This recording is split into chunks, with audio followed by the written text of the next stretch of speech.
Eu não canso de dizer isso, sou meio repetitivo e velhozinho repete mesmo, que não pode reclamar. A minha mãe acho que contou a mesma história para mim mais de 200 vezes e eu sempre falava, não, mãe, que legal. Ela pensava que era a primeira vez. Mas o objetivo nosso aqui é só de relembrar alguma coisa que você já sabe. A gente que é cristão, irmãos, a gente tem a palavra de Deus no coração, na mente, a gente já carrega isso, mas de vez em quando parece que a gente esquece de algumas coisas que é nítido para a gente. Eu lembro que uma vez eu enfrentei uma luta muito grande e entrou um medo no meu coração de que Deus não estava ouvindo as minhas orações, irmãos. Eu já contei isso aqui.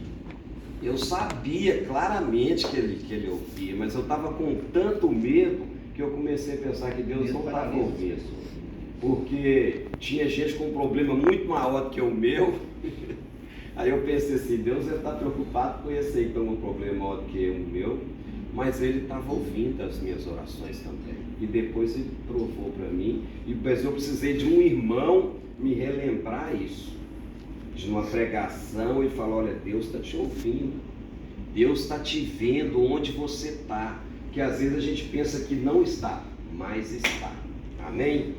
Então, capítulo 6, versículo 15, diz assim: tendo se levantado muito cedo o moço do homem de Deus, e saindo, eis que tropas, cavalos e carros haviam cercado a cidade.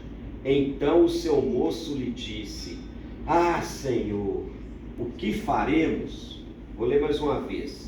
Tendo se levantado muito cedo o moço do homem de Deus, e saindo, eis que tropas, cavalos e carros haviam cercado a cidade. Então o seu moço lhe disse, o moço aqui é o ajudante do profeta: ai, meu Senhor, que faremos? O medo tomou conta do coração dele. Deus, muito obrigado por esse momento aqui, Pai. Como o irmão disse no início, é um privilégio para nós, Pai. Que a Tua palavra possa falar no nosso coração. E que o Senhor possa nos relembrar de coisas que nós precisamos, ó Deus. Que o Senhor possa agir aqui com os mistérios do Senhor e falar o nosso coração. Que o Senhor possa ser o nosso norte, a nossa direção, Pai. É o que nós lhe pedimos, em nome de Jesus. Amém. Amém. Irmãos, todo mundo vai se ver cercado na vida uma hora. Porque tem gente que às vezes fala assim, não, se você fizer isso, nunca vai te acontecer tal coisa, né? Os 10 passos, nós já viu o que esse livro? 10 passos para ficar rico. Uma vez uma missionária lá na igreja, ela era solteira, não tinha filha, ela escreveu um livro, 10 passos de como criar os seus filhos de forma certeira. Era solteira, não tinha nem filho. Quando ela casou e teve filhos, ela reescreveu o livro e colocou assim, 10 passos que podem te ajudar a criar os filhos. E depois, quando os meninos dela cresceu, ela refez o livro de novo, porque não existe essas coisas. Então, irmãos, estar cercado pela vida vai acontecer comigo e com você em qualquer momento. E negar isso, irmãos, é negar as Escrituras. Que você vê que todo homem de Deus nas Escrituras teve uma parte da vida que enfrentou alguma coisa difícil. Quando você olha para os apóstolos, irmãos, todos sofreram e sofreram muito. Quando a gente olha para os missionários, a gente olha para os líderes, às vezes você vê um líder que você pensa que ele está muito bem sucedido e tal, encosta nesse líder para você ver as lutas que ele já passou e que às vezes ele possa até estar passando. Então, irmãos, estar cercado de vez em quando na vida faz parte. E ficar amedrontado também. Não sei se você viu aqui, o servo de Eliseu, que andava com ele aqui, teve um momento que eu pensei que era Geazi, mas não é Geazi não. Geazi teve uma lepra um pouco antes disso aqui, então já era outro servo. Mas ele falou assim, ai meu senhor, o que nós vamos fazer? Porque ele acordou de manhã e tinha um exército, tinha cercado a vila para pegar Eliseu. E Eliseu estava marcado de morte. Então ele falou: ah, meu Senhor, o que nós vamos fazer? Então, irmãos, todo mundo de vez em quando vai se ver cercado na vida. Agora, o importante é saber que nós temos um Deus que é maior do que essa cerca. Amém. A primeira coisa que a gente tem que tomar consciência é isso, irmãos: aquele que está em nós é maior do que qualquer outro. Eu queria te lembrar disso hoje. Aquele que está em nós é maior. Irmãos, estou falando sério. Talvez eu não sei o que você está enfrentando. Eu estou lembrando lá da minha angústia em 1998. Aquele que estava em mim era maior, irmãos. E aconteceu-se um milagre atrás do outro até as coisas se acertarem. E se você pegar e ler esse texto a partir do versículo 8, você vai ver que fala assim: ó, o rei da Síria fez guerra a Israel. E ele começou a falar com os reis assim. Depois você dá uma lida, são poucos versículos, vale a pena ler essa história aqui, é uma história bacana. Aí ele fala assim: ó, nós vamos pegar o exército de Israel em tal e tal lugar. Aí Deus ia lá, falava com Eliseu ia lá e falava para o rei: ó, não vai em tal lugar, porque tem um exército esperando você lá. Aí eles iam lá, o exército de Israel não ia. Aí ele falava: então nós vamos cercar eles em tal e tal lugar. Aí Deus falava com Eliseu ia lá no rei de Israel e falava: não vai em tal lugar por causa disso, disso e disso. Aí o rei da Síria falou assim: não, deve ter um oficial meu aqui que está me traindo, porque tudo que eu falo aqui acontece, ele já sabe. Aí um dos oficiais dele falou assim, ele fala assim no versículo 11: então, tendo se turbado o rei ficou nervoso com esse incidente, o coração do rei da Síria, chamou ele os seus servos e lhe disse: não me fareis saber que um dos nossos é pelo rei de Israel? Ó, vocês vão ter que me falar aqui quem que é. Aí o ajudante dele disse assim: ninguém, ó rei meu senhor, mas o profeta Eliseu, que está em Israel, faz saber ao rei de Israel as palavras que o Senhor fala até no quarto onde o Senhor dorme.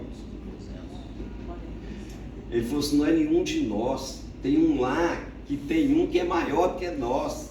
Então, irmãos, aquele que está com você é maior. Aquele que anda com você é maior. Eu não sei qual que é o problema, irmãos. Eu conheci um senhor no interior, um jovem senhor, estou falando senhor porque ele é casado, e ele tinha um problema grave com adultério, irmãos. Ele traía a esposa dele, a cidade inteira sabia. E ele gostava da esposa, mas ele traía a esposa assim mesmo. Mas um dia ele falava assim com a gente: eu não consigo parar. Eu acho difícil compreender isso, porque não está dentro do meu campo, eu não consigo nem imaginar uma coisa dessa, a questão do adultério. Mas ele falava chorando: cara, eu queria ser fiel e eu não consigo. Mas, irmãos, quando esse cara encontrou com Cristo, aquele que entrou dentro dele foi muito maior, irmãos. E esse casamento fez assim, centenas de pessoas da cidade se converterem por causa do testemunho de mudança desse cara. Então entrou alguém muito maior e dominou a situação. Aliás, eu não ia nem falar em casamento aqui, mas eu queria abrir um parênteses de casamento aqui. Mas eu tenho orado pelos casamentos aqui, viu? Deus tem me incomodado. Às vezes talvez você não está confiando. Deixa eu te falar: Deus cuida do seu casamento, irmãos. Deus cuida do seu cônjuge. Eu sei que às vezes você pode pensar assim: mas eu não sei o que ele está fazendo ou o que ela está fazendo. Deixa eu te falar: descansa. Aquele que é maior está cuidando das suas coisas. E se essa pessoa não for digna de você, irmãos, fique em paz, Deus vai te mostrar. Volta a dormir tranquilo. Volta a cuidar da sua família com tranquilidade. Mas eu não sei, estou falando sério, tem uns dias que Deus tem me incomodado com isso. Então eu não sei qual que é a sua situação, mas lembre-se disso: Deus é maior e Ele pode cuidar dessa situação. Aí o segundo passo aqui, irmãos, que a gente precisa olhar e entender nesse texto, é que apesar do medo, você vê, o servo de Eliseu acordou cedo, foi lá e falou: o que nós vamos fazer? Aí respondeu Eliseu: não temas, porque mais são os que estão conosco dos que estão com eles. Versículo 16. Aí no 17, orou Eliseu e disse: Senhor, peço-te que lhe abra os olhos, para que ele veja. O Senhor abriu os olhos do moço, e ele viu que o monte estava cheio de cavalos e carros de fogo em redor de Eliseu. Então, irmãos, às vezes é a nossa visão que está errada. Está embaçada. Irmãos, tem carros de fogo cuidando da gente. Tem carros de fogo cuidando da gente. Tem carros de fogo em volta, irmãos. Você pode confiar nisso, irmãos. Porque às vezes a pessoa fala que está falando por uma questão psicológica. Não, irmãos, eu detesto negócio de autoajuda. Mas eu creio na Bíblia, irmãos. E eu falo para vocês, eu coloco essas coisas. Eu sei, depois que eu tive aquela luta em 98, irmãos, eu nunca mais fiquei desesperado com a situação, porque eu sei que Deus age.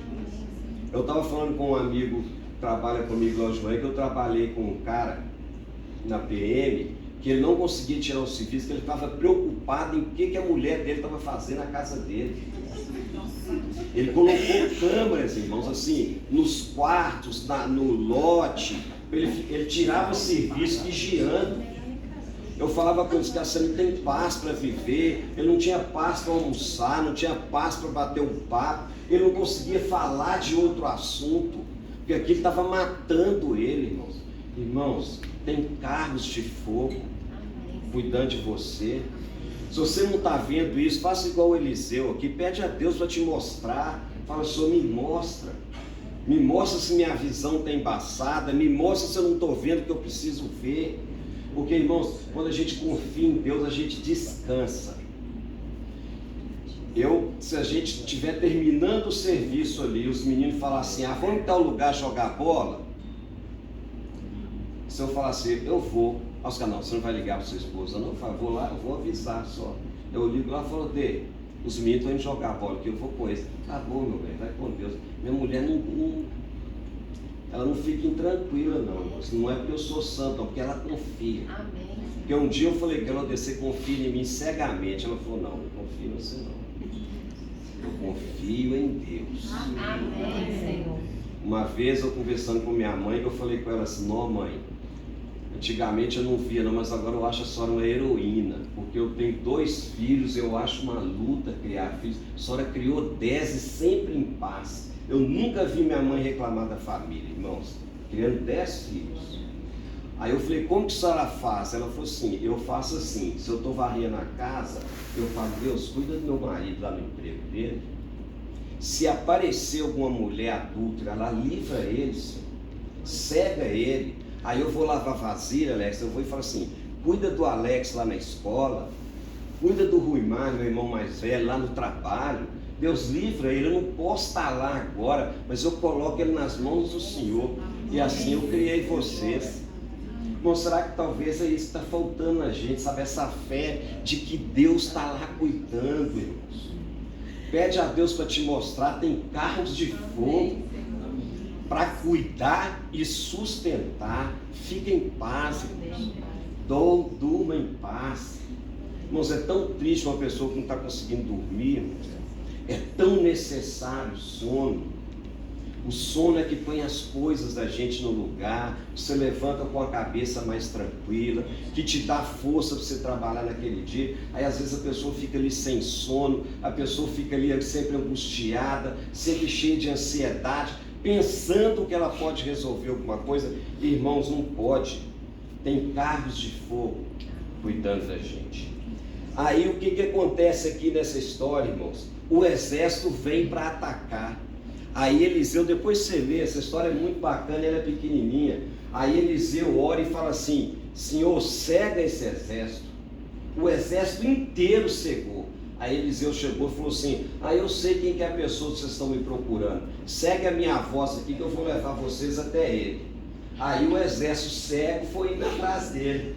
Aí ele levou esse exército lá em Samaria, que é onde estava o exército de Israel. E o exército de Israel cercou esse exército. Aí ele foi e pediu a Deus para abrir os olhos do povo. Aí o pessoal abriu os olhos e viu que eles estavam cercados. Aí eles pensaram, agora nós vamos morrer. Sabe o que eles disseram? Aí o rei de Israel falou assim: e agora, meu filho, vamos matá-los? Depois vocês dão uma lida lá no texto. Vamos matá-lo? Falou 2 vezes. Aí Eliseu falou assim: não, nós vamos dar um banquete para eles. Aí o exército de Israel foi lá, deu um banquete para o exército da Síria. Aí fala no último versículo, no 23, fala assim: ofereceu-lhes o rei grande banquete, e comeram e beberam, despediu-os e foram para o seu senhor. E da parte da Síria não houve mais investida na terra de Israel. Irmãos, o mal a gente vence ele com o bem. O texto fala que nunca mais esse exército foi lá. Eles ficaram em paz. Eles podiam ter matado aquela pessoa. Eu sei que de vez em quando dá vontade de esganar os maridos, né, irmãos? Mas cuida dele com paz. Confia que Deus está dando o caminho, está dando a direção.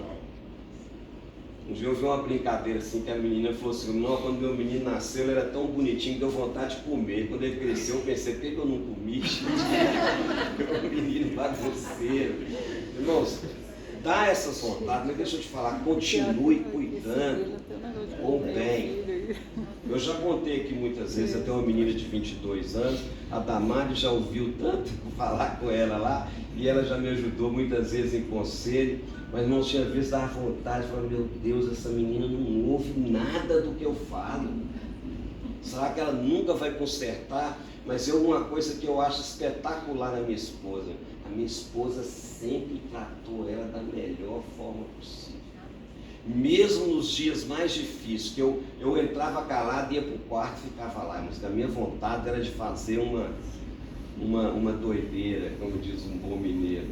Mas a minha esposa sempre teve paz e lá. Irmãos, minha menina hoje é uma bênção. É uma menina trabalhadora, é uma menina estudiosa, é uma menina que já está preparando para casar, é uma menina fiel. Eu vejo ela lá com o namorado dela, e uns dias para trás, antes dela terminar o 2º grau, eles fizeram uma brincadeira lá com os alunos. Aí a professora dela me chamou lá e falou assim: eu queria conhecer o senhor. Eu falei: por quê? Não, porque eu queria te dar os parabéns. Você foi a única pessoa aqui que uma filha falou que teria coragem de casar com um marido igual o pai. As outras todas falaram que não tem coragem de casar com um marido igual o pai delas.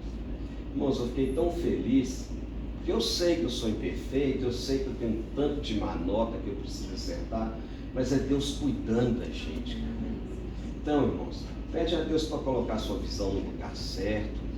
Pede a Deus para encher você de esperança de novo, porque lembrando que tem alguém cuidando de você. Confia nisso, irmãos. Deus está cuidando de você. Eu sei que talvez você fale assim: Alex, você não sabe o que eu estou passando. Eu não sei, mas aquele que está em nós é maior. Isso eu sei. Eu sei que tem carros de fogo protegendo a gente, livrando a gente, cuidando da gente e nos dando estrutura, irmãos, para enfrentar o que for. Porque a gente também enfrenta coisa difícil, mas Deus capacita a gente para enfrentar. Então eu queria que você saísse daqui hoje com isso na cabeça, irmãos. Só para te lembrar, eu sei que você sabe, mas Deus está cuidando de você.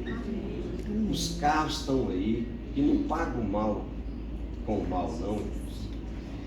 Continue esforçando com o bem, continua. Eu tinha 11 para 12 anos, eu assisti o He-Man. Não sei se alguém já assistiu o He-Man. Não, eu assisti os desenhos. Aí teve um capítulo lá, irmãos, que assim, eu saía da escola correndo para chegar lá em casa para poder assistir o He-Man. Mas teve um dia lá que o He-Man podia ter matado o esqueleto e ele não matou o esqueleto. Aí eles perguntaram por que ele não fez isso. Ele falou assim: porque o bem tem que vencer o mal. Aí eu lembro que nesse dia teve até uma cançãozinha que falava assim: o mal vence o bem, não sei o que lá, uns troços assim. Irmãos, o bem vence o mal. Aliás, o contrário, o bem vence o mal. Irmãos, o bem vence o mal. Amém. Se a gente pensar diferente, então a gente não precisa desistir mais não, irmãos. Se o mal vai vencer, acabou. Mas, irmãos, pode acreditar, o bem vence o mal, não é só lá no He-Man, não. É uma verdade para nós. Vamos orar? Vamos ficar de pé? Irmãos, eu quero que você durma hoje à noite, eu não sei. Eu estou falando, irmãos, assim, eu não gosto de negócio de profetada, não, sabe? Eu sou um crente bem simples, assim, bem na minha. Não estou falando que eu descreio, é lógico que não. Eu creio que Deus pode falar igual ele falou com o Eliseu aqui, mas raramente eu tenho essas coisas de ficar incomodado com isso, irmãos. E eu tenho orado pelos casamentos aqui. E eu acho que Deus está querendo falar alguma coisa nessa área com alguém. Então eu só queria que fique em paz. Durma em paz. Deus está cuidando de você. Amém? Vamos orar? Deus, muito obrigado, Pai. São poucos minutos, Senhor, mas eles são tão preciosos. Meu Deus, como o Senhor nos ensina nesse tempo aqui, Deus, muito obrigado por isso, porque isso é mais uma prova, Pai, que é o Senhor que cuida, que é o Senhor que relembra, que é o Senhor que faz aquilo que a gente não pode fazer. Deus, em nome de Jesus, na autoridade da igreja do Senhor, a igreja espiritual, Pai, eu abençoo cada um aqui. Põe a tua paz, ó Deus, em nome de Jesus. Põe o teu descanso. Deus, age naquele lugar, ó Deus, onde a minha voz não pode chegar, ó Deus, mas o Senhor pode, através do teu Espírito Santo, através da tua boa mão. E Deus vai operando as curas, ó Deus. Vai retirando a ansiedade. Ó Deus, vai retirando a angústia. Vai retirando, ó Deus, o cansaço. E abençoa, Senhor, com paz, ó Deus. A tua palavra diz que o Senhor é aquele que nos dá uma paz que o mundo não entende, ó Deus. Que o mundo olha para a gente e pensa, como que ele está com paz, ó Deus? Derrama essa paz aqui nessa tarde, ó Deus. Uma paz que o mundo não entende, ó Deus. Pacifica cada coração aqui, põe as coisas nos lugares, ó Deus. Abençoa esses pedidos, ó Deus. Ministra sobre cada um. Ministra sobre sonhos. Ministra sobre pedidos de cura. Deus, ministra, Senhor. Põe a tua boa mão, a tua mão poderosa. O Senhor é o médico dos médicos. Age, Senhor, e traz restauração. Restauração familiar. Restaura casamentos aqui, ó Deus, em nome de Jesus. Restaura casamentos aqui. Nós precisamos da nossa família, Senhor. Nós não casamos para separar. Nós não casamos para andar um para um lado, outro para o outro. Deus, pacifica os lares aqui, em nome de Jesus. Amém e amém. Glória a Deus. Glória a Deus. Amém. Deus abençoe. Feliz Dia dos Pais, né? Amém. Deus fortaleça cada um, que essa palavra ela produza frutos na sua vida. Com o amor de Deus Pai, a graça do Senhor Jesus Cristo, o Filho, a consolação do Espírito Santo, seja sobre a sua vida, hoje e sempre. Excelente final de semana. Amém. Glória a Deus. Parabéns aos papais.